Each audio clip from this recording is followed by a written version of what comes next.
Tersangka abdi patepang Junyi mojang nunuju gering hatina Raraina burung pinuhku kasedih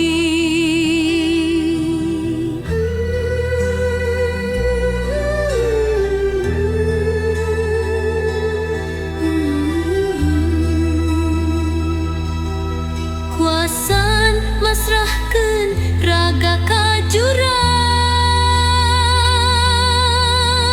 kasedih nu mata kaduhung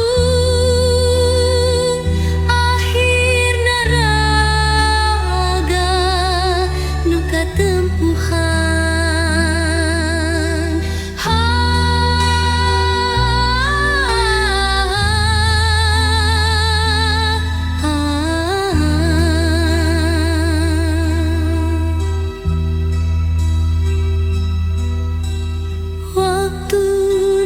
jaka sarepna tersangka abdi patepang junyi mojang nunuju gering hateuna